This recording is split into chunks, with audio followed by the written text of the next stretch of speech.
Hi everyone, today I'm going to show top 10 best features, which I'm going to start with wireless power share, which is a nice feature in case the other devices need charge.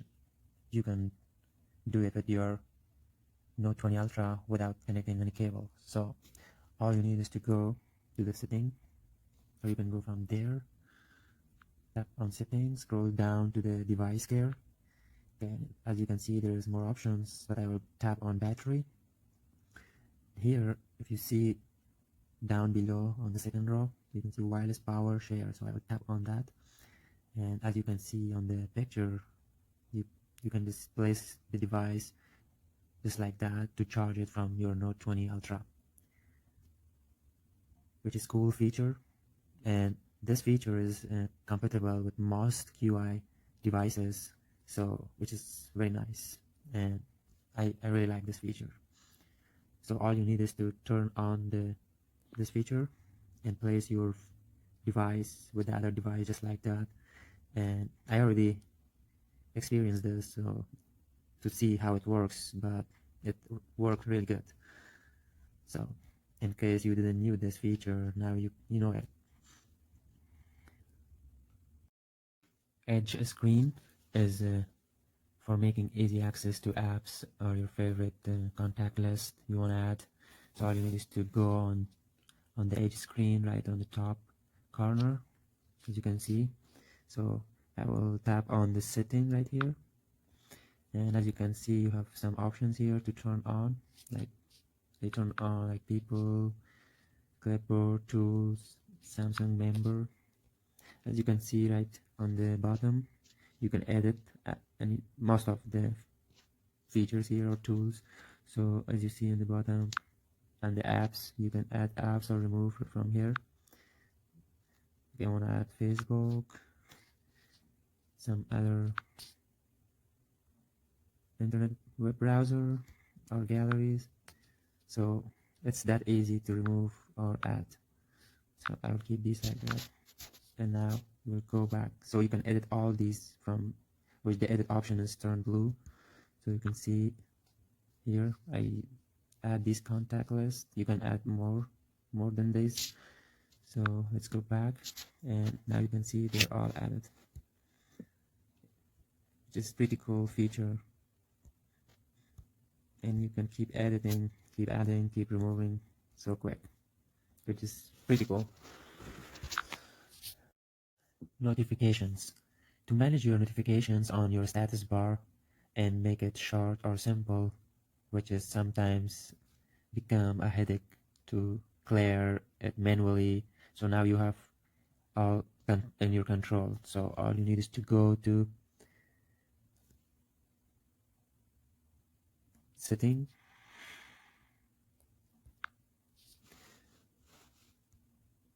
then notifications. As you can see here, you can see on the fourth row status bar, and now you can see the options that you can select, like number of notifications only, 3 most recent, or all notifications if you want to. So you can just click, and it's better to click on 3 most recent, but everyone has their own options. So it's that easy to manage notifications on your status bar, which is sometimes a lot of them coming like a list, and then you can't read it, and you can't uh, uh, delete them all in once, and it give you like kind of headache. So it's just in control now, so you can just tap on the 3 most recent, so you will always see the most recent notifications, which is a good feature. Screen reader. This feature is for people with disability, blind, or low vision users. It describes what you touch, select, and activate. So to turn on this feature, go to setting, scroll down to the accessibility, and as you can see in the first row, it's a screen reader and voice assistant. So turn on that. So I need to say allow, like tap on allow, but you need to do it like 2 tap. Voice assistant on. Screen So reader. it's on now. So for first One UI home. time user, it is getting hard to go back to setting and turn it off. So to avoid that, you need to use your 2 fingers in case you had some hard time to go back. Like, especially when you want to swipe or use pattern, you need to use your 2 fingers. So I just want to go back with the setting. Home screen. Page 1 of 2. Default page. Okay. App screen. Settings. Settings. So Showing items 1 to in 15 here, of if you 32. see, you can go with 1 finger to scroll it down. So you need 2 fingers to make it down. Okay, all the way to the accessibility, double tap. Accessibility. Showing item Screen 1 of reader, 1. double tap. Uh-oh. Okay, finally. Screen reader. Voice assistant. On. Turn off. Turn off button. Voice assistant off. Okay, thank God I made it. So the reason I showed this feature, maybe in your family member or someone that want to use this feature, or there's some disabled people in your family or in your friends, so they can use this, and it's give them the opportunity that they don't have the vision, that can't see the apps or the features clearly, so they can just voice activate and they can just listen and know that what they touch or activated. So it's a pretty good feature for disabled people. SOS send message. So to turn on this feature, you need to go to setting, scroll down to the advanced features, and scroll down all the way to the bottom, and as you can see, send SOS messages. This feature is pretty nice for safety. Suppose you're in the car or someone of your family member in the car and there's any accident happen or something bad happen to them, so it's very easy to inform the person that you wanna be informed. Like, I will turn on this now, so you can see send message to, so you can select the contact number, or you can add any number in here you wish to send them the SOS. So it's pretty much working good, and I might make a video and add it on the end of this video so you can see how it works. So all you need is to, as you can see, press the side key 3 times or 4 times. It has 2 options, so it's just you will tap 3 times and the SOS will be sent to the person you wish to receive the SOS. So the good reason is that it will send the audio, photo, and the exact location you're in. So pretty much very nice and good for safety, which I like it the most. So in case you didn't know, so now you know it.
Motion smoothness.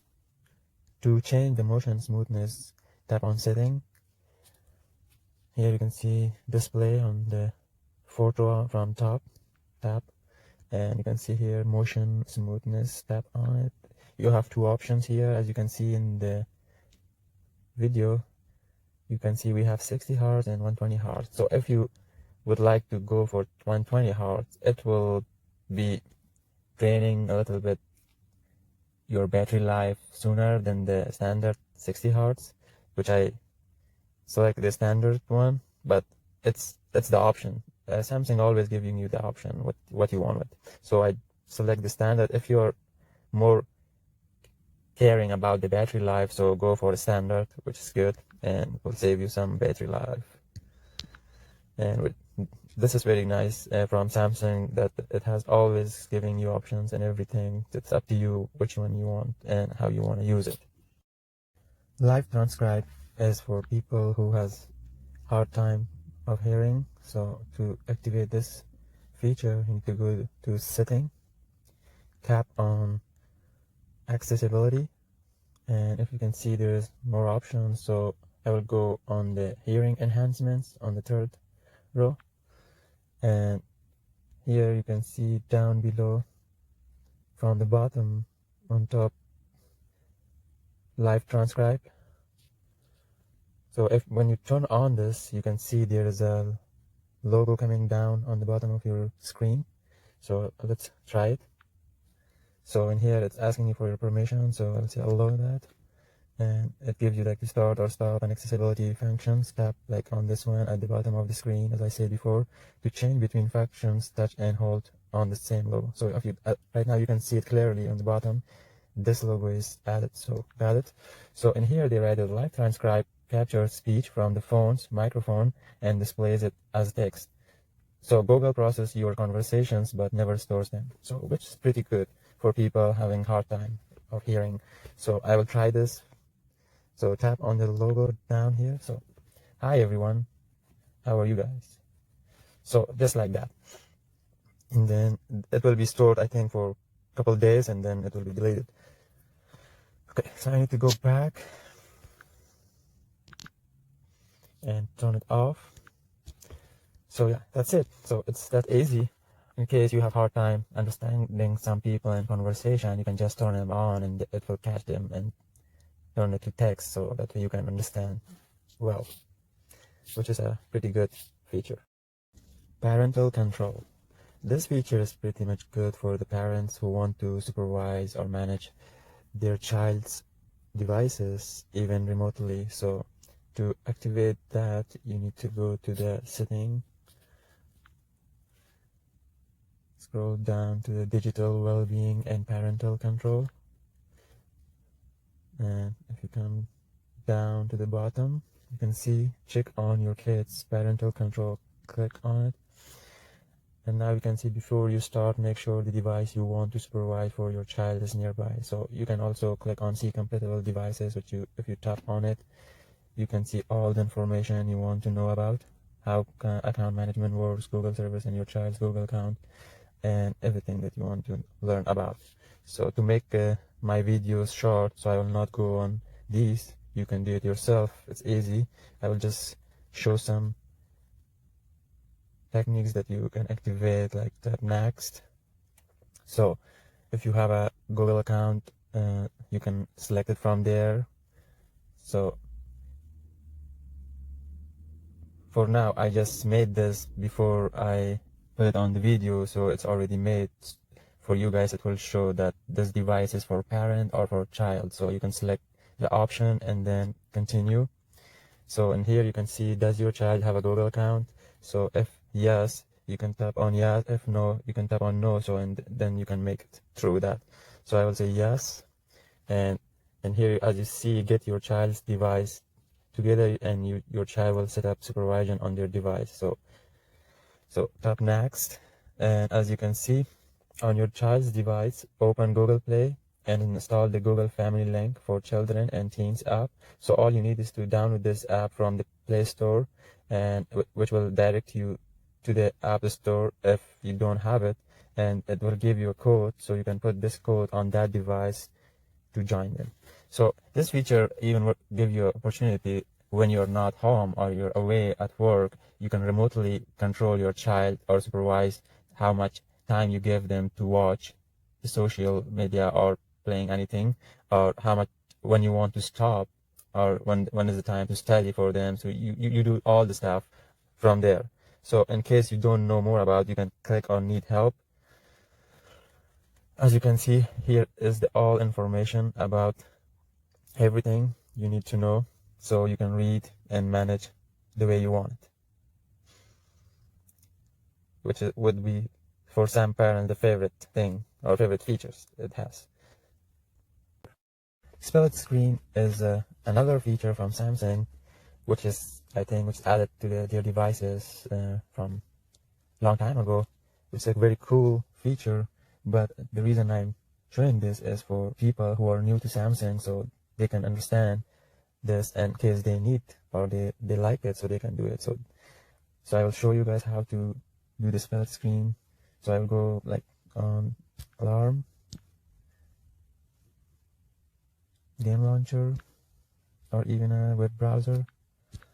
Okay, so now you can see when I tap on the bottom left, you can see here, you can see the slides. So all you need is to tap on the icon of every slide like that, and it'll give you an option, open in a split screen view. So tap on it, you can see it here. And now I will go with that one, open in a pop-up view. So you can see two screens at the same time. One is alarm setting. I just did this for the video, but you can use like Facebook, anything you want, or another web browsers, or any other apps that you like. So it gives you the option that you can use your screen as a two screen. Like on the top you can see there's a web browser, you can do anything, and there would be no changes in your phone speed or anything, so which is cool. Samsung is always giving good options for their users. Okay, the last thing I'm going to show you guys is the device care. You can go to setting, tap on the device care. As you guys can see here, so you can see close background apps and run checks. So right now it's 97, which is not bad. In case it went down, so for best result, you can just optimize it, as I will just tap on optimize now so you can see how it works. Okay, so it's 100% optimized and it's done. And don't forget to turn on your security, which is not on from the company. So you need to tap on it and turn on this section, and then scan your phone to make it secure and protected.